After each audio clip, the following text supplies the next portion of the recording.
اعوذ باللہ من الشیطان الرجیم بسم اللہ الرحمن الرحیم۔ ناظرین کرام، کسی قلب فطرت شناس نے کہا تھا کہ حسن جس رنگ میں ہوتا ہے جہاں ہوتا ہے، اہل دل کے لیے سرمایہ جاں ہوتا ہے۔ اور ایک تسلیم کردہ حقیقت ہے کہ اس دنیا رنگ و بو میں حسن کی دنیا اپنے اندر کئی رنگ سمیٹے ہوئے ہیں۔ اگر ہم جمال انسانی پر نگاہ ڈالیں تو باوجود اس معتبر روایت کے کہ دنیا کو عطا کیے جانے والے حسن کے 10 حصوں میں سے 9 حصے حضرت یوسف علیہ السلام کو بخشے گئے تھے، مگر اس کے باوجود آج بھی دنیا میں لاتعداد ایسے چہرے ہیں جو نہ صرف اپنے اندر ایک مکمل شہر حسن بسائے ہوئے ہیں، بلکہ ان کی ایک ایک ادا یہ پیغام دیتی ہے کہ اس بازار میں مول کی صورت صرف دل ہی دیے جا سکتے ہیں، جبکہ یہ بات صرف حسن انسانی پر ہی موقوف نہیں بلکہ گنگناتے جھرنوں، سبز پوش پہاڑوں، راگ الاپتے آبشاروں اور اٹکھیلیاں کرتی ندیوں کے علاوہ گل و رنگ کی صورت میں بھی ایسی کئی وادی ہائے جمال و جلال اپنا وجود رکھتی ہیں جو ہر چشم بینا کے لیے ٹھنڈک کا باعث بنتی ہیں۔ اور پھر رنگ و نور کی وادیوں کے لاتعداد مکینوں میں سے اگر آپ شہنشاہ حسن حضرت مور کو، جس کو انگریزی زبان میں پی کاک کا نام دیا جاتا ہے، کہ حسن بے پایہ کا احاطہ کرنے کی کوشش کریں تو چشم و قلم یہ تسلیم کرنے پر مجبور ہو جاتے ہیں کہ نہیں، اس حسن صد رنگ کی تصویر کشی ہماری بساط سے باہر ہے۔ ناظرین کرام، آپ دیکھ رہے ہیں یوٹیوب کے اس چینل حزب خیال کو، جس نے آج کی اس ویڈیو کے لیے اسی بلند گردن اور رنگ و نور کے پیکر مور کی زندگی کے چند پہلوؤں کا احاطہ کرنے کی کوششیں ناتمام کی ہے، تاکہ آپ چند لمحوں کے لیے آتش و آہن اور مفادات کے علاوہ معاشیات کی غلاستوں سے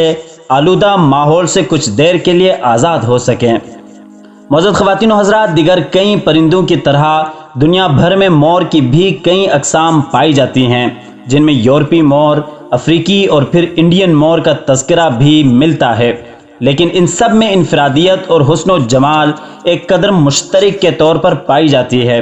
اگر آپ کو کبھی افریقی مور دیکھنے کا اتفاق ہو تو اس کی نیلی اور لمبی گردن کے ساتھ ساتھ طویل سبز دم آپ کی چشم نظارہ کو حیران کر دینے کے لیے کافی ہوگی، جبکہ اگر اسی خاندان کا کوئی ایسا فرد جس کا تعلق برصغیر کی گل رنگ زمین سے ہو تو یہ نیلی گردن کے ساتھ ساتھ اپنے 7 رنگے پروں اور کئی مختلف رنگوں کی حامل دم کے ساتھ ہر نگاہ حسن شناخت کا امتحان لیتا ہوا ملتا ہے،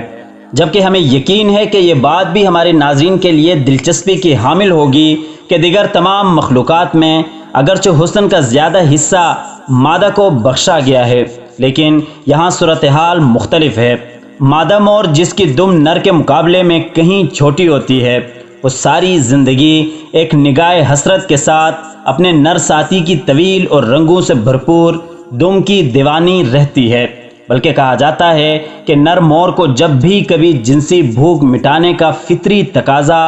درپیش ہوتا ہے تو وہ اپنی دم کے پروں کو ایک چھتری کی صورت پھیلا دیتا ہے، جس کو دیکھ کر مادہ مورنی عالم دیوانگی میں اس کی تسکین کا سامان کرنے پر تیار ہو جاتی ہے۔ ناظرین گرامی، اگر اس کی جنسی زندگی کی بات چلی ہے تو اس روایت کا حوالہ دینا بھی بے جا نہ ہوگا جو کہ ہمارے معاشرے میں عام ہے، جس کے مطابق جہاں حسن کے یہ دونوں مکین جب کبھی آپس میں ملتے ہیں تو نر مور مادہ مورنی کی آنکھوں میں اپنا آنسو ٹپکا دیتا ہے، جو کہ نہ صرف اس کی جنسی تسکین کا باعث بنتا ہے بلکہ افزائش نسل کا سبب بھی بنتا ہے، جبکہ جانوروں کی زندگی کے ایک محقق کا یہ عجیب و غریب دعویٰ بھی اس کتاب کا حصہ ہے، جس کے مطابق مور عام طور پر اپنی جنسی خواہش کی تکمیل کے لیے اپنے ہم جنس کا انتخاب کرتا ہے، بلکہ یہاں تک کہا گیا ہے کہ اس بارے میں نر مور کی فطرت میں شرم و حیا نامی جذبے کا کوئی وجود نہیں ہوتا۔